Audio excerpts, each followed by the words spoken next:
Salut les amis, j'ai vécu une expérience avec l'un de mes fils qui m'a rappelé un enseignement très fort. Et je sais aussi que ça va t'aider à comprendre pourquoi tu n'arrives pas à capter les opportunités. J'ai reçu des marchandises, c'était des cartons et c'était beaucoup de cartons. Donc je devais contrôler les cartons, voir le nombre pour pouvoir confirmer. Et j'étais en train de faire ça quand l'un de mes petits garçons de 3 ans vient. Et il commence à regarder les cartons directement. Il va retrouver un carton qui est derrière, en bas. Et il commence à crier, maman, viens voir, maman, viens voir. Et je vais là-bas, qu'est-ce que je vois? Il dit, maman, regarde Papa Noël. C'était une image de Papa Noël sur un carton en bas, les amis. Et ça m'a étonné. Je me suis dit, mais c'est quoi ça? Moi, j'étais là avant lui depuis près d'1 heure à contrôler, mais j'ai pas remarqué Papa Noël. Mais pourquoi lui, il a remarqué l'image de Papa Noël, tu penses? Combien de fois, toi, tu remarques les opportunités? C'est de ça il est question.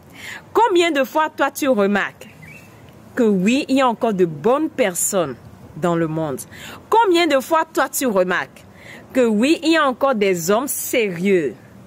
Combien de fois, toi, tu remarques que oui, il y a encore des opportunités de boulot, qu'il y a encore des opportunités pour t'enrichir, qu'il y a encore des possibilités pour toi, pour sortir de ta situation? Combien de fois?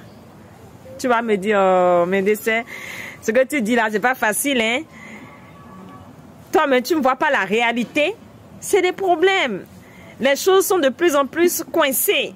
Le gouvernement actuel ne facilite pas la tâche. Les choses, la politique ne facilite pas la tâche.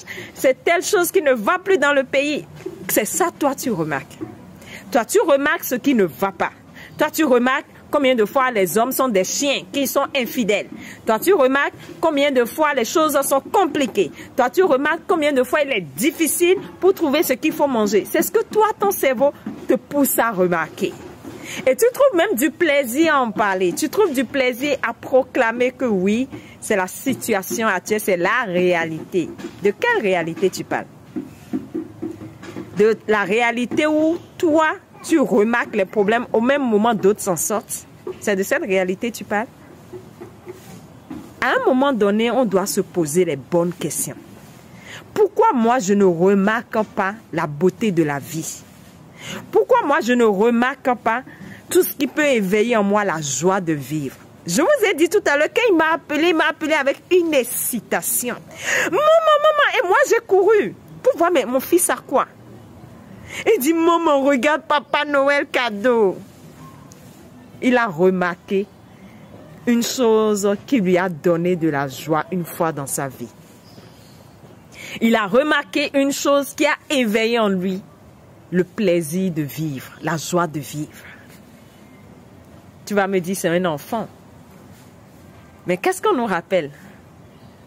Les enfants nous rapprochent du royaume de Dieu. Les enfants nous ramènent à l'essentiel. Tu dois apprendre à discipliner ton cerveau. Il y a une partie de ton cerveau qui est connectée à tes émotions, ton subconscient, qui dirige ta vie, qui dirige ce que tu es censé remarquer dans le monde. Parce que le monde varie d'une personne à une autre. Ce que nous percevons dans le monde varie d'un individu à un autre. Et chacun remarque ou perçoit en fonction de son histoire personnelle.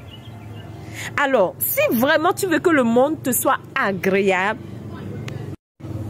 tu dois apprendre à te discipliner, à éduquer cette partie de ton cerveau, à comprendre qu'il y a encore de la beauté dans le monde, qu'il y a encore la joie de vivre, qu'il y a encore la possibilité pour toi de t'enrichir, qu'il y a encore la possibilité pour toi de vivre l'amour peut-être que tu recherches, d'avoir les relations, les amis que tu voudrais. Tu dois te donner cette possibilité de voir ça. Et pour ça, tu as besoin de créer ce qu'on appelle une reprogrammation de cette partie-là.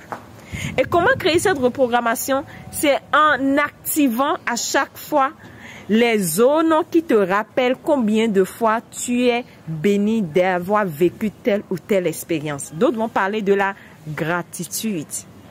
Tu dois te connecter à des moments de ta vie qui t'ont donné la sensation de gratitude. Alors aujourd'hui, qu'est-ce que j'ai eu qui m'a donné plaisir? Tu dois te recabler sur ça. Tu dois te recabler sur ça. Tu dois te recabler sur ça. Et à chaque fois quand tu feras ça, ton inconscient, ton subconscient va chercher maintenant à t'aider à remarquer, même dans tes problèmes, la beauté qu'il y a. Même dans tes problèmes, la joie de vivre que tu peux trouver. Et c'est comme ça, tu arrives à vite te relever des défis de la vie. C'est comme ça, tu arrives rapidement à créer un sens à ta vie. Et à toujours être haute. Parce que nous tous, nous rencontrons des défis. Mais ce qui fait la différence entre une personne qui sombre et une personne qui se lève la tête haute, c'est leur degré de tolérance. Et lorsque tu apprends à éveiller en toi ta capacité à voir la beauté de la vie à travers ce que tu vis, tu élèves ton degré de tolérance. Et quand tu élèves ton degré de tolérance, tu arrives à trouver les solutions adaptées à tes problèmes. C'est l'expérience d'une dame à qui j'ai recommandé juste d'avoir son cahier de gratitude, où elle va tout le temps, chaque soir, m'envoyer 7 choses pour lesquelles elle a été reconnaissante. Et à la fin, elle va écrire maintenant ce qu'elle veut. Je suis reconnaissante de la voir. Mais je vous assure, les amis, il lui a fallu 3 jours pour commencer à faire ça. Pour me dire, mais Ndessé, je ne m'en reviens pas. J'ai retrouvé une pierre précieuse, c'est-à-dire quoi? C'était un bijou qu'elle a acheté, c'était un diamant qui était perdu. Mais elle a retrouvé ce diamant dans son jardin, dans un coin, ce qu'elle avait perdu depuis près de 5 ans. Et son diamant valait en matière d'argent. Et c'était une dame qui avait des problèmes financiers actuellement. Mais quand elle a commencé à faire l'exercice, elle a allé trouver ce bijou qu'elle avait perdu depuis plus de 5 ans. Et elle me dit, mais je ne comprends pas ce miracle. Et je lui ai dit, plus tu commences à remarquer le miracle dans les petites choses de la vie t'offrira davantage. On ne donne qu'à celui qui pense avoir. Et quand tu penses te connecter vraiment à cette joie de vivre, à ce miracle au quotidien que la vie te donne, même dans les petites choses, la vie va te combler. Parce que l'énergie coule là où l'attention va. Plus tu mets ton attention sur une chose, plus ton énergie nourrit cette chose et plus tu crées cette chose. Que cet enseignement t'aide à commencer à mettre ton attention sur des choses dans ta vie qui peut-être n'ont l'air de rien pour toi, mais qui sont pour toi quand même des bénédictions que tu refuses de voir. Et mieux tu vas le faire, tu vas t'exclamer dans cette joie, comme mon fils l'a fait.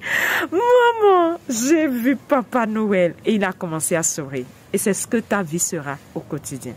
Je te souhaite de vivre cette expérience. En tout cas, moi, je m'évertue à le vivre et à partager à ces personnes avec qui je travaille en privé pour qu'ils comprennent combien de fois la vie, elle est belle. Et mieux tu comprendras ça, mieux tu vas en relancer beaucoup de choses dans ta vie.